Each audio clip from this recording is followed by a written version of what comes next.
Hello, I'm Kathleen Prince, and I'm one of the godly play teachers here at Clayton Valley Presbyterian Church. I want to welcome you to today's story. We tell stories when we meet in person almost every Sunday, but we're privileged to share that in this medium on video during our shutdown time when we're all sheltering to stay safe. In terms of staying safe, you say, well, where is my mask? And we chose not to do that for the video so that you would be able to hear me as clearly as possible. But we are distanced, and our videographer is wearing a mask.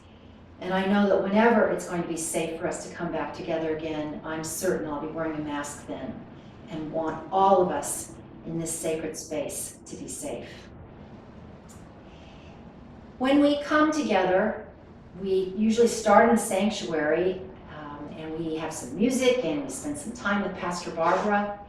And then our children gather with their teachers, the two teachers, and come over to this room, to our classroom, to come to the story circle. We get ready at the threshold because we know that we're coming into sacred space and want to get close to the word for us that day. Whichever teacher is sitting here at the circle, we always start the same way. The Lord be with you. And we invite one of the people at the circle to help us set our context for the day. Where are we in the great circle of the church year that has no beginning and no end? So if Charlie were here, or Savannah, or Tyler, or Sparrow, or Katie, or Elizabeth, one of them would have a turn. We have to try to keep track. To come over here to our calendar. Doesn't much look like a regular calendar because it's a circle. We've come through the very serious getting ready time, the purple time of Lent, and through the joy and the mystery of those white Sundays that follow for Eastertide, and celebrate the birthday of the church, the fire of the Holy Spirit of Pentecost, before we enter this long period that has kind of the boring name of ordinary time. But lots of wonderful things happen in ordinary time. We get perhaps to have a staycation. We eventually will go back to school. We have all manner of things to celebrate and enjoy during the great green and growing Sundays of ordinary time. So, since none of our people are here at the circle today, the storyteller is just going to have to do the work herself. And come here, we'll move our arrow to the fourth Sunday in ordinary time. When we come back to the circle, we have to make ourselves ready at a little bit deeper level so that we can get ready to come close to what's in the story for us today. This room is filled with story. Some are in gold boxes with a lid, the parables, the great mysteries. Some stories, like the stories you see here behind me, are stories about how we worship, what it means to celebrate in the church. And then on either side of the room, we have the stories from the scriptures, the Old Testament Hebrew scriptures, and then on either side of me here, the New Testament Greek scriptures. Every box, every basket is a story, and in this room, once you've heard a story, it is yours forever. During the work time, you can take down any story that you've heard. You can take that from the shelf and make it that work for the day. So for that reason, it's important that we watch carefully where I go to get the story. We have to know where to find it. We have to know where to put it back so it'll be there for the next person the next time. And I'm going to go today to the Hebrew scriptures, the Old Testament. We have a lot of stories on the upper shelf about God coming close to the people of God. And then what we see on the next level of shelves are some trays or baskets. These are stories about how God came close to a person. And I'm going to get one of those stories today. You'll remember it by this tag next time you want to take it down when you come to the room.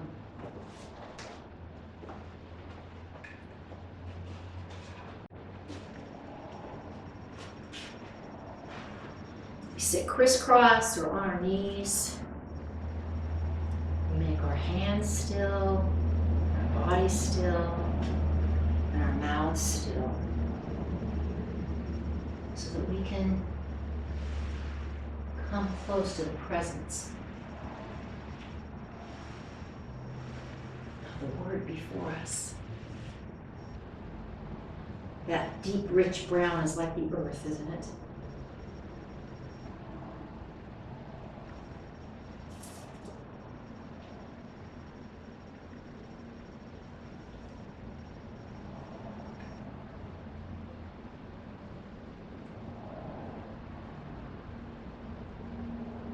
I'm told by my friends who've been there, the Jordan River is full of squiggles and turns. It twists all around just like this. So for today, we'll say this is the Jordan.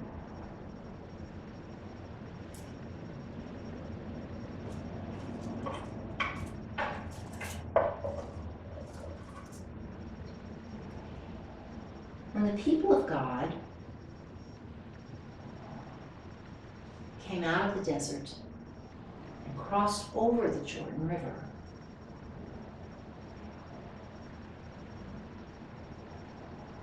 they began to fill up the land.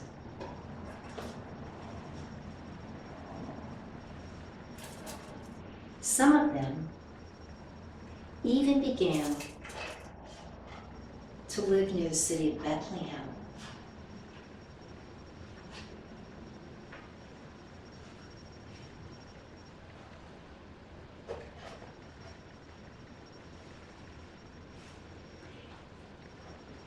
Naomi and her husband were among those people who crossed over the Jordan and came to live in the Promised Land, and they had 2 sons. Their life was full and it was good.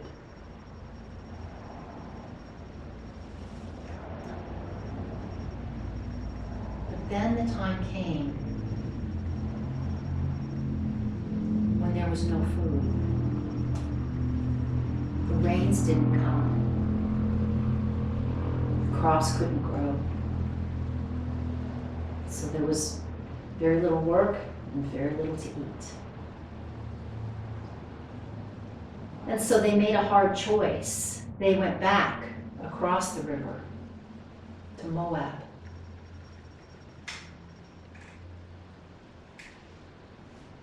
Where Naomi's husband was from. They went back where there was work and there was food.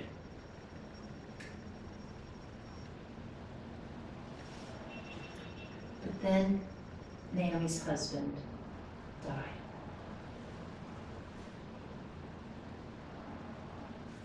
And it was Naomi and her boys. She did her best to be the good mother to them.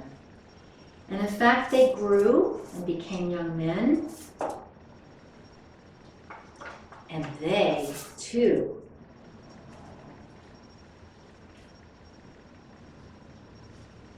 married.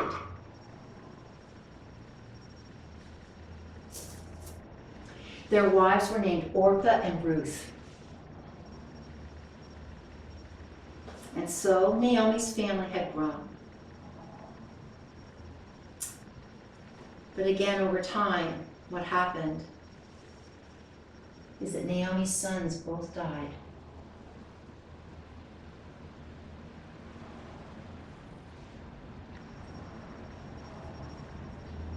And now, Naomi and Orpah and Ruth, they were all widows.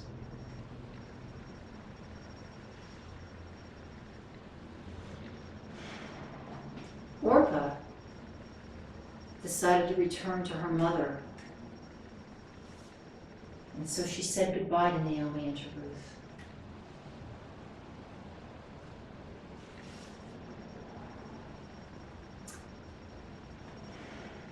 Naomi didn't know what to do.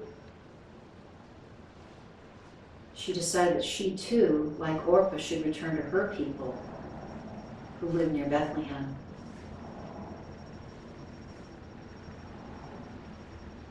And Ruth, the Moabite, Ruth turned to her mother Naomi and said, "Where you go, I will go. Where you live, I will live. Your people shall be my people, and your God will be my God." And the two women left, and once again, Naomi crossed the Jordan back to where she grew up, and Ruth, her daughter-in-law, came with her. Everyone noticed the two widows, and people looked favorably at Ruth because she was attentive to Naomi. She paid attention.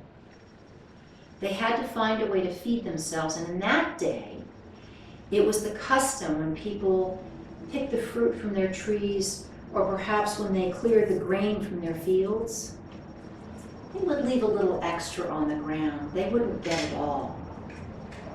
It's called the gleanings.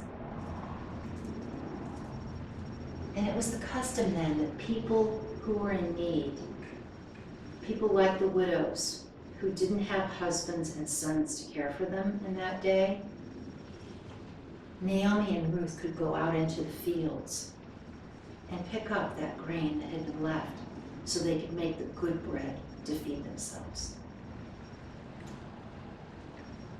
It turned out that one of those fields belonged to a very rich man named Boaz. Boaz saw Ruth. He was struck by her beauty, but more by the goodness of her heart, that she was worth so much more than what people thought because of the goodness of her heart and how she cared for Naomi. And so what happened? They got married. Boaz asked Ruth to be his wife, the wife of a rich man. And of course, Naomi came to live with them. Time passed, and they had a little boy, a son. Now Ruth was a mother, and Naomi was a grandmother. She didn't think that perhaps would ever happen. She had a little boy to bounce on her knee. And that little boy had a boy. His name was Jesse. Jesse had many sons. And one of them became one that I think many of you will remember. One of those boys became King David. King David was Ruth's great-grandson. The great-grandson of a Moabite woman who didn't go to her home but stayed with her mother-in-law out of love and out of faith.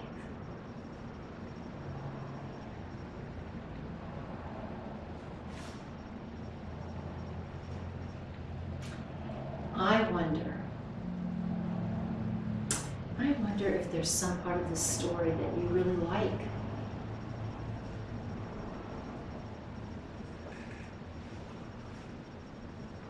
I wonder if there's somewhere in this story that you see you.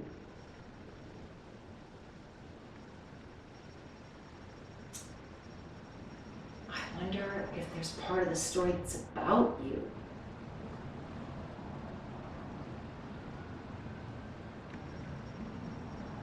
I wonder if there's something here we could leave out but still have all the story that we need.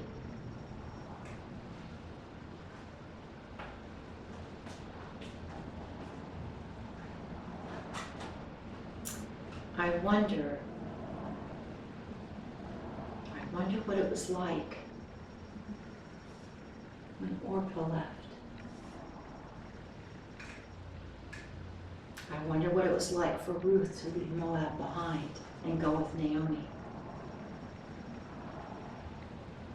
I wonder how Naomi felt when Ruth told her that she would come with her, that her people would be her people, and that the one God was Ruth's God. I wonder what that was like for Naomi.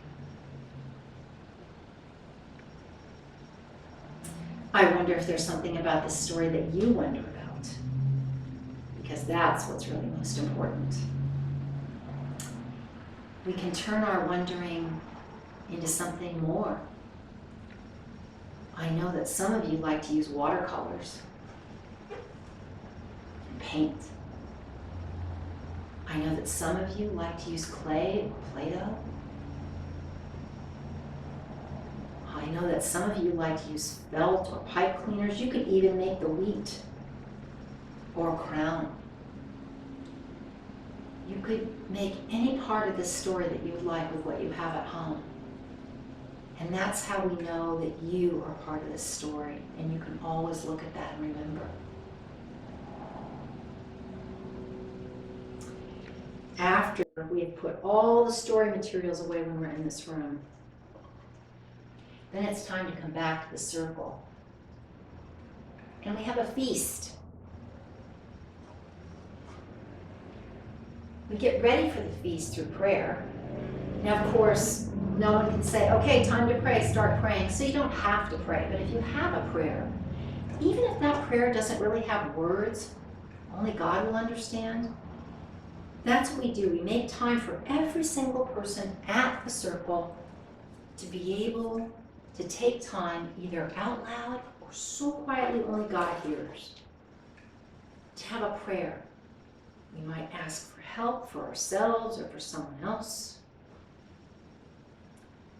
We might give thanks for all of our blessings. We use the holding cross. We pass that around the circle. Each person holds it while they say their prayer. And that way the rest of us know it's the time to be respectful and make our bodies still and our hands still and our mouths still so that each person gets their turn. They have a chance. Even if they don't want to, that's okay. And then when it comes here to the storyteller, we share together that prayer that Jesus taught us so long ago that we remember every Sunday. Our feast.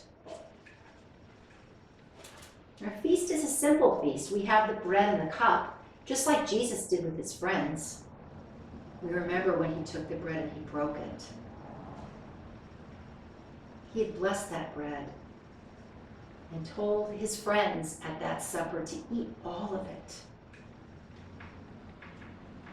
And he had a cup. We use water. We like water in this room. It reminds us of the water of creation and the water of baptism, the water of freedom, the water of the Jordan.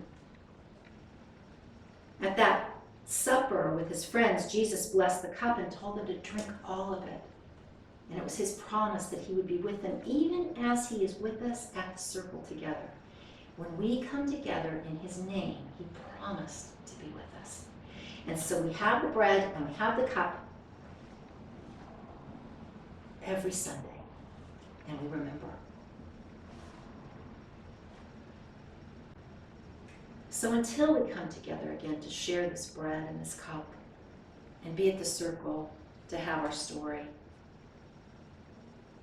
may the Lord bless you and keep you always.